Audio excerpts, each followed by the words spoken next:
Jurgen Klopp and Liverpool have been handed a golden ticket of an opportunity with Saudi Arabia coming out and swooping up all of their kind of aging and high build midfield out of the way and giving them really a full war chest to go and recreate a midfield. And so far, Dominik Szoboszlai and Alexis MacAllister have been fantastic additions, but the league has maybe started a little bit too soon for Klopp and Liverpool, because going out against Chelsea at the weekend, there was only those two named in midfield alongside Cody Gallows.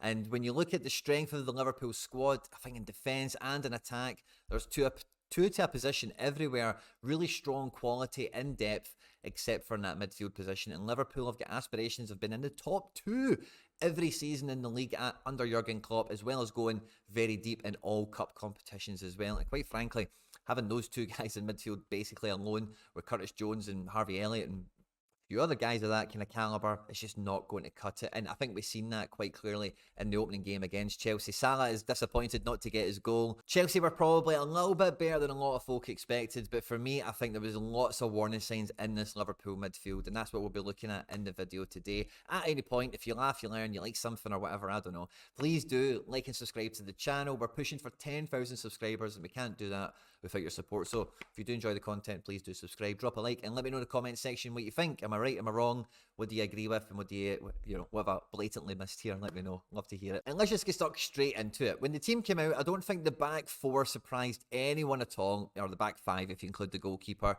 And overall, I think to a man, they all put in a relatively decent enough performance. Chelsea were very, very unashamedly focusing everything down the left-hand side of Liverpool, or their right-hand side, with Reece James and Raheem Sterling. So Van Dijk and Robbo had a lot to do on this side of the pitch, and it really did feel like, you know, it was a really lopsided affair for the most part. And across this left-hand side of the pitch, sometimes, and I know he's playing in inverted fullback a little bit, but in terms of actual on possession, in and around this kind of wide right position, some of the flick-ons and first-time plays from Trent into space for the likes of Salah and Jota to run onto was sublime. But when the midfield, the centre of the pitch, is left to Alexis MacAllister, who did a lot of good work in terms of picking the ball up and, you know, progressive passing, getting some attacks started, and even getting in and around the final third himself on a few occasions.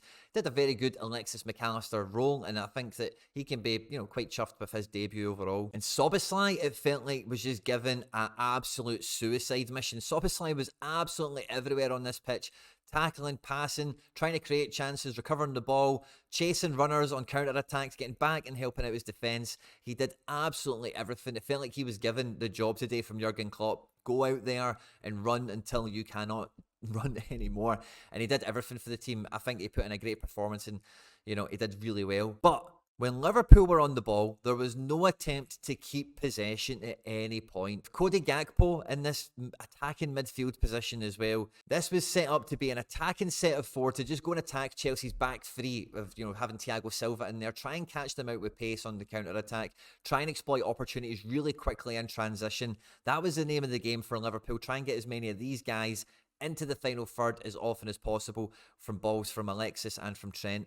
And it worked in spells, and Liverpool could have had many more goals in the game than what they actually got in the end. I think Jota did a pretty good job up here. Salah did look sharp despite not scoring, and Diaz really did miss the opportunity to make sure Liverpool won the match, I would say. But in this whole predicament, Cody Gallows was coming back into these areas here, winning the ball back for Liverpool, getting involved in build-up play from the back, and, you know, giving away free kicks, making tactical fouls. It really did impress in the sense that he was almost like an old school attacking midfielder that wasn't scared to get into these zones here and, you know, make his presence felt as a midfielder.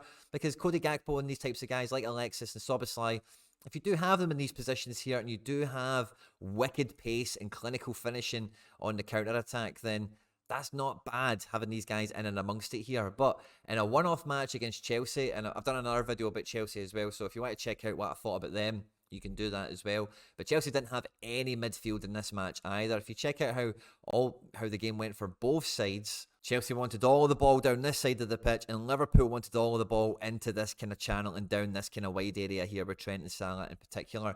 Alexis MacAllister was able to get on the ball a lot in these kind of central spots and coming out from the back, and I see a couple of times around the box, but there was no attempt to control possession. And against other teams in the league and in Europe, etc., you're going to need to look after the ball at certain points because you're going to kill some of these guys. And I know we like the heavy metal football with Jurgen Klopp and all the rest of it, but you need somebody in here that can just steady the ship and guard the defence a bit more. Give Trent a little bit more license to get a bit higher.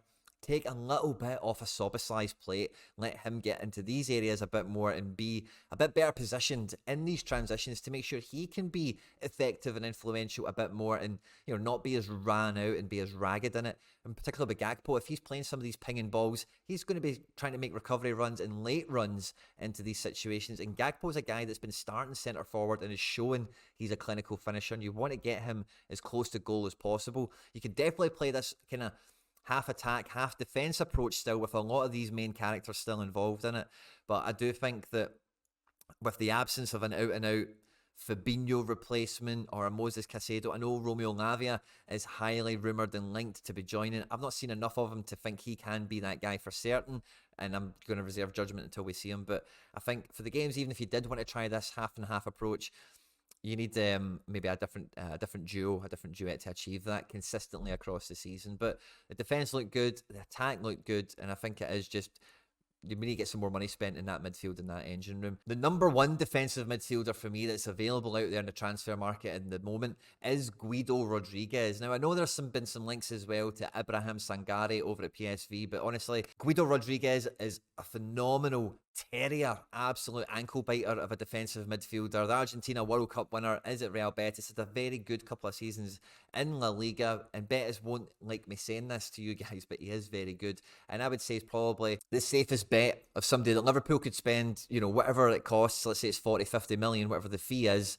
and you've got a he'll deliver what he's going to bring to the party in terms of his dual success, his ability to tackle, read the game, marshal in defence, and he is quite a handy passer. He doesn't mind getting into some of these areas as well and pushing the transitions a bit higher up in the games where Betis and Argentina, when I've seen him play, are a bit more dominant in possession. He's comfortable to do that as well. So Guido Rodriguez is one I would throw at you as well. Let me know what you think in the comment section down below. I'll be really interested to read them. Sometimes we do a video just on the comment section, so get them in there and we'll see you on the next one. On screen there now is some other stuff that I've made that YouTube thinks you might enjoy.